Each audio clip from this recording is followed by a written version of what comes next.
Hello दोस्तों, स्वागत है आप सभी के ATS क्लासेस में। एजुकेशन क्वालिफ़िकेशन से रिलेटेड बहुत सारे आप लोगों के मन में डाउट है और कमेंट भी आ रहे थे कि बहुत सारे ऐसे लोग बोल रहे हैं कि सर कंप्यूटर साइंस वाले जो है एलिजिबल है कि नहीं। प्लस कहीं पर भी बोल रहे हैं कि सर बीटेक और बी वाले मेंशन नहीं किया है, क्या सिर्फ डिप्लोमा वाले ही एलिजिबल होंगे। और भी बहुत तरह के आप लोगों के मन में डाउट है एजुकेशन क्वालिफ़िकेशन से रिलेटेड कि कौन से अपने ब्रांच से जो किया हुआ है अपना डिप्लोमा, तो भाई आपकी सिलेबस क्या रहने वाली है। तो वो सारे जो आपकी डाउट्स है एजुकेशन क्वालिफ़िकेशन से रिलेटेड आरआरबी जेईई में, वो सब इस वीडियो में क्लियर हो जाना है। सबसे पहले आपको ये पता होना चाहिए कि अगर आप डिप्लोमा किए हो, ठीक है, तो डिप्लोमा देखो 3 इयर्स डिप्लोमा बोला है। इसी तरह जब पिछली बार भी जब वैकेंसीज आई थी तो उन लोगों ने सिर्फ 3 इयर्स डिप्लोमा ही मेंशन किया हुआ था। और जो लेटरल एंट्री वाले डिप्लोमा कैंडिडेट होते हैं ये जो आपका certificate also equivalent to 3 years diploma, ठीक है। इन्होंने कहीं पर भी ऐसा मेंशन नहीं किया है कि लेटरल एंट्री वाले कैंडिडेट जो है वो एलिजिबल नहीं है, कहीं पर भी तो मेंशन नहीं किया हुआ। इसका मतलब जहाँ तक मेरे को समझ में आया है कि लेटरल एंट्री वाले कैंडिडेट भी इसमें एलिजिबल होंगे, ठीक है। तो ये आपका एक डाउट क्लियर हुआ। प्लस कुछ ऐसे कैंडिडेट होंगे जो डिप्लोमा बीटेक एमटेक, ठीक है, मिनिमम तो आपका डिप्लोमा है। तो और कुछ जो फ्रेशर जो अभी अपना वेट कर रहे हैं वैकेंसीज आने का, ये सॉरी अपना रिजल्ट का, तो वो कैसे कैंडिडेट एलिजिबल होंगे। देखो इसमें साफ साफ लिखा हुआ है कि आपकी जो एजुकेशन क्वालिफिकेशन है उसका जो आपका रिजल्ट है, ठीक है, वो कब होना चाहिए, on or before the closing date of submitting application. मतलब ये जो आपका निकला हुआ है नोटिफिकेशन, ठीक है, ये वाला, वो आपका जो क्लोजिंग डेट है सबमिशन का, ये कब है ये देख लो यहाँ पे। तो ये डेट आपको यहाँ पे दिया हुआ 29/8, मतलब 29/8 या 29/8 से पहले अगर आपकी रिज़ल्ट डिक्लेयर कर दी जाती है, it means what, you are eligible for this exam, तो आप उसके लिए जो यहाँ पे एलिजिबल होंगे। तो ये सबसे बड़ा डाउट आपका मन में क्लियर हो गया। और 29/8 के बाद अगर कोई भी अगर आपका रिज़ल्ट का वेट कर रहे हो या नहीं आया है तो आप यहाँ पे उसके लिए एलिजिबल नहीं होंगे, ठीक है। चलिए और फिर अब डिटेल में जानते हैं कि किस पोस्ट के लिए कौन सी ब्रांच एलिजिबल है, ठीक है। अच्छे से समझना है। देखो यहाँ पे साफ साफ लिखा हुआ है 3 इयर्स डिप्लोमा इन इंजीनियरिंग और बैचलर्स डिग्री इन इंजीनियरिंग और टेक्नोलॉजी। बैचलर्स डिग्री मतलब बी हो गया, बीटेक हो गया, ठीक है, एमटेक हो गया, कुछ भी करके रखे हो यार, ठीक है। आगे की आपका डिग्री उससे कोई मतलब नहीं है। मिनिमम तो आपका 3 इयर्स डिप्लोमा। कहीं पर लेटरल एंट्री का वर्ड नहीं जा रही है। इट मीन्स व्हाट कि जहाँ तक मुझे समझ में आता है कि हाँ आप लेटरल एंट्री जो होता है इक्विवेलेंट टू 3 इयर्स की सर्टिफिकेट होती है, तो वो भी एलिजिबल है। मैकेनिकल एंड अलाइड इंजीनियरिंग का मतलब समझो। देखो यहाँ पे जब जेईई की जो पोस्ट आई है ना, उसकी मैकेनिकल एंड अलाइड इंजीनियरिंग की एक सिलेबस रहेगी, ठीक है। और ये जो सिलेबस रहेगी वो किस किस कैटेगरी के लिए कॉमन रहेगी। अगर आप मैकेनिकल इंजीनियरिंग से डिप्लोमा या बीटेक किए होंगे, प्रोडक्शन से automobile, manufacturing, mechatronics, industrial, machining, tools and machining, tools and die making engineering, और कॉम्बिनेशन अगर किस इन अब अबव ब्रांच में अगर आपका डिग्री हो चाहे आपने डिप्लोमा किया होगा, तो आपकी जो सिलेबस होगी कौन सी सिलेबस होगी, मैकेनिकल एंड अलाइड इंजीनियरिंग। ये चीज़ कंफर्म हो गया, ठीक है। इलेक्ट्रिकल एंड अलाइड इंजीनियरिंग के कैंडिडेट का सिलेबस जो रहेगा उसमें कौन कौन एलिजिबल होंगे, जो इलेक्ट्रिकल इंजीनियरिंग या तो कॉम्बिनेशन, जैसे कि देखो इलेक्ट्रिकल एंड इलेक्ट्रॉनिक्स ये कॉम्बिनेशन होता है ना, तो ये लोग भी इसको ऑप्ट कर सकते हैं, ठीक है। Combination of any sub stream of basic stream of electrical, लेकिन बेसिक उसमें इलेक्ट्रिकल होना ही चाहिए। अब इलेक्ट्रॉनिक्स एंड अलाइड इंजीनियरिंग, इसका सिलेबस जो होता है कौन कौन से ब्रांच एलिजिबल है, वेरी इंपॉर्टेंट। अब इसमें इलेक्ट्रॉनिक्स वाले हैं, इंस्ट्रूमेंटेशन है, कम्युनिकेशन इंजीनियरिंग है, कंप्यूटर साइंस एंड इंजीनियरिंग। बहुत कोई बोल रहे थे सर कंप्यूटर साइंस का कहीं से मेंशन नहीं किया गया, मतलब कंप्यूटर साइंस एंड इंजीनियरिंग का देख सकते हो वो किस कैटेगरी में आए हैं, इलेक्ट्रॉनिक्स एंड अलाइड इंजीनियरिंग वाला कैटेगरी जो है उसके अंडर आते हैं। Computer engineering, computer science, information technology, combination of sub streams of basic stream of above discipline. तो इलेक्ट्रॉनिक्स एंड अलाइड इंजीनियरिंग का जो सिलेबस रहेगा वही इन सभी ब्रांच के डिप्लोमा और बीटेक कैंडिडेट वाले जितने भी सारे होंगे उनकी भी सिलेबस होगी, ठीक है। अब बात करें सिविल एंड अलाइड इंजीनियरिंग। तो सिविल एंड अलाइड की बात करो तो सिविल इंजीनियरिंग के जो कैंडिडेट होंगे या तो combination of any sub stream of basic stream of civil engineering होना चाहिए, या अगर आपने बीएससी किया होगा सिविल इंजीनियरिंग 3 इयर्स वाला तो वो भी यहाँ पे आपका वैलिड है। सीएमए जो होता है वो कैसे कैंडिडेट होंगे, बीएससी केमिस्ट्री या फिजिक्स से जिन लोगों ने किया होगा तो वो लोग जो है इसके लिए एलिजिबल होंगे। तो अभी तक हम लोगों ने जितना डिस्कस किया ये सारे चीज़, तो ये जो चीज़ है ये लेवल 6 के लिए थी, ठीक है, जेई वाला level 6।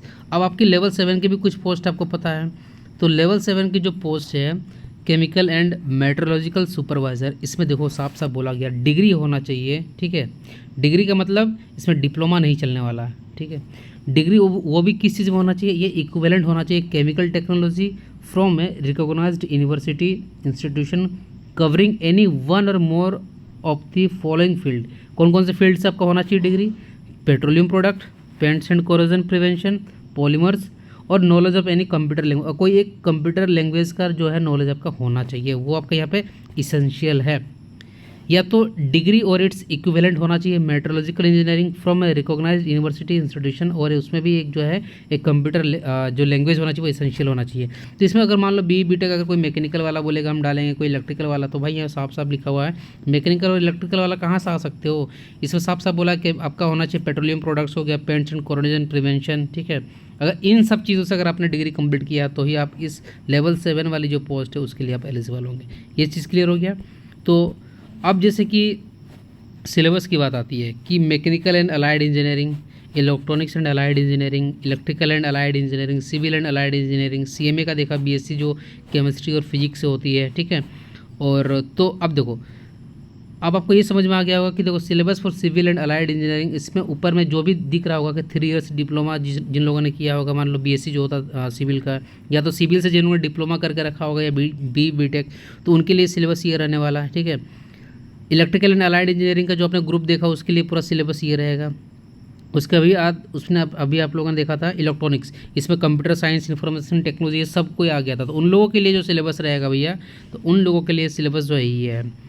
Mechanical and allied engineering, mechanical and allied में आपने देखा प्रोडक्शन था, ऑटोमोबाइल था, इंडस्ट्रियल था, तो उन सभी के लिए जो आपका सिलेबस जो है ये कॉमन सिलेबस यहाँ पे आपका दिया हुआ है, ठीक है। तो सीएमए के लिए आपका सेपरेट यहाँ पे सिलेबस दिया हुआ आपका देख सकते हो यहाँ पे। सीएमए वाले कैसे कैंडिडेट रहेंगे, जो बीएससी किए होंगे फिजिक्स और मैथ से, वही लोग जो है यहाँ पे एलिजिबल रहेंगे। और syllabus for chemical and metallurgical supervisor, ये लेवल 7 की जो पोस्ट है इसमें डिग्री होनी चाहिए। आपने देखा था कि पेट्रोलियम प्रोडक्ट होना चाहिए या कुछ कोरोजन पेंट, उस फील्ड से अगर आपकी है तो ही जो है आप यहाँ पर एलिजिबल है, ठीक है। Chemical and metallurgical supervisor exam group के लिए सिलेबस जो आपके यहाँ पे कुछ इस तरीके से रहने वाली है। क्लियर है। इसमें तो सारा चीज़ आपका दिया हुआ है, बेसिक सिविल इंजीनियरिंग भी दिया हुआ है। तो ये तो सिलेबस की बात होगी। अब देखो यहाँ पे किस पोस्ट के लिए कौन सी मतलब क्वालिफिकेशन चाहिए वो देख लो। देखो यहाँ पे केमिकल सुपरवाइजर जो होती है उसके लिए मिनिमम क्वालिफिकेशन डिग्री होना चाहिए, या तो इट्स इक्विवेलेंट किस में होनी चाहिए, chemical technology from a chemical technology important, ठीक है। चाहे वो पेट्रोलियम प्रोडक्ट के फील्ड में हो, चाहे आपका पेंट्स एंड कोरोजन प्रिवेंशन के फील्ड में हो, चाहे पॉलीमर के फील्ड में हो। और सेकंड बात करेंगे, ये जो पोस्ट है ये भी आपकी सुपरवाइजर की रिसर्च वाली पोस्ट है, उसमें भी सेम चीज़ इन लोगों ने बोला कि डिग्री होनी चाहिए, लेकिन वो भी किस फील्ड में, मेट्रोलॉजिकल इंजीनियरिंग के फील्ड में होनी चाहिए, ठीक है। बाकी अगर यहाँ पर आपको जितने भी सारे ये जो पोस्ट आपको दिख रहा है यहाँ पे ब्रैकेट करके, ये जो क्वालिफिकेशन यहाँ पे दिख रहा है, कौन कौन सी पोस्ट आपकी यहाँ पे, junior engineer electrical, general service, EMU and TRS, design, TRD, ठीक है, वर्कशॉप, तो इन सभी के लिए जो है 3 इयर्स डिप्लोमा होना चाहिए। मैकेनिकल, इलेक्ट्रिकल ऑब्लिक इलेक्ट्रॉनिक्स, ये सारे कैंडिडेट जो है इन सारी पोस्ट के लिए एलिजिबल है। आपको मैंने बताया था कि मैकेनिकल, इलेक्ट्रिकल और इलेक्ट्रॉनिक्स में कुछ पोस्ट कॉमन होती है, तो यहाँ पे आपको साफ साफ दिख रहा होगा कि डिप्लोमा अगर आपने करके रखा होगा इनमें से तीनों में से कोई भी एक, तो आप जो है इनके लिए जो है एलिजिबल हो जाएंगे, ठीक है। उसके बाद यहाँ पे दिया हुआ 3 years diploma in civil engineering, तो सिविल इंजीनियरिंग के लिए आप देख सकते हैं यहाँ पे आपका ब्रिज हो गया, पीवी और ब्रिज हो गया, ठीक है, drawing, design, drawing and estimation, तो ये उनके लिए जो है मिनिमम क्वालिफिकेशन हो गया। Plus civil works and research आप देख सकते हो, वर्क्स डिपार्टमेंट हो गया, तो ये उसके लिए मिनिमम आपका क्वालिफिकेशन हो गया, ठीक है। तो और अगर हम लोग बात करें इसको डिटेल में थोड़ा, यहाँ पर देख सकते हो ये वाले जितने भी ग्रुप यहाँ पे दिया हुआ है, ये यहाँ पे ट्रैक मशीन का जो ग्रुप है, इसके लिए क्या होना चाहिए, 3 इयर्स डिप्लोमा होना चाहिए मैकेनिकल में, प्रोडक्शन में, automobile, electrical, electronics, instrumentation and control engineering, और या तो कॉम्बिनेशन एबोव में से किसी में से भी अगर एक आपने करके रखा होगा तो ट्रैक मशीन के लिए आप एलिजिबल है। इस वाले कॉलम की बात करें, यहाँ पे जितनी भी पोस्ट आपको दिख रही है, CNW, design and workshop, diesel mechanic, power mechanical, ठीक है, मैकेनिकल डिज़ाइन, तो इसके लिए भी आपका होना चाहिए 3 इयर्स डिप्लोमा इन मैकेनिकल में, इलेक्ट्रिकल में, इलेक्ट्रॉनिक्स में, मैन्युफैक्चरिंग में, mechatronics, industrial, machining, instrumentation and control, tools and machining, tools and die making, automobile, production engineering, और इन सभी का कोई भी एक कम्बिनेशन अगर रहेगा तो आप इसके लिए जो यहाँ पर एलिजिबल है, ठीक है। और अगर आपने बैचलर डिग्री इन साइंस, अगर फिजिक्स, और अगर आपने केमिस्ट्री से अगर करके रखा हुआ है अपने अपना बीएससी जिसको बोलते हैं, तो सीएमटी के लिए आप एलिजिबल हैं, ठीक है। केमिस्ट एंड मेट्रोलॉजिकल असिस्टेंट वाली जो पोस्ट होती है। उसके बाद बात करें कि मैकेनिकल एंड इलेक्ट्रॉनिक्स और इलेक्ट्रॉनिक वो वाले भी देखो यहाँ पे एलिजिबल है। तो आपको यहाँ से ये समझ में आ गया होगा कि आपकी जो ब्रांच है उससे कौन कौन सी पोस्ट कॉमन है, यहाँ से इस तरीके से आप करके देख सकते हो, ठीक है। तो इस तरीके से हमें यहाँ पे ये समझ में आया कि अगर मान लो कोई आदमी, और हाँ सबसे इम्पॉर्टेंट बात है कि कहीं पे इन लोग हायर डिग्री तो पहले भी मेंशन कर दिया था, यहाँ पे नोट करके भी इन लोगों को लिखा हुआ है कि higher qualification such as BTech are also acceptable in lieu of 3 years diploma in engineering in the same discipline. अगर आप 3 years डिप्लोमा जहाँ मांगा है इन लोगों ने, उसके जगह अगर बी और बीटेक भी अगर है आपको उस ब्रांच से, तो आप उस पोस्ट के लिए एलिजिबल है, ठीक है। तो कुछ इस तरीके से जो है यहाँ पे क्वालिफिकेशन का फंडा रहा। आप लोग क्वालिफिकेशन का समझ में आ गया होगा। सिलेबस भी जो है अलाइड इंजीनियरिंग किस तरीके से किस कार आ गई है समझ में आ गया होगा।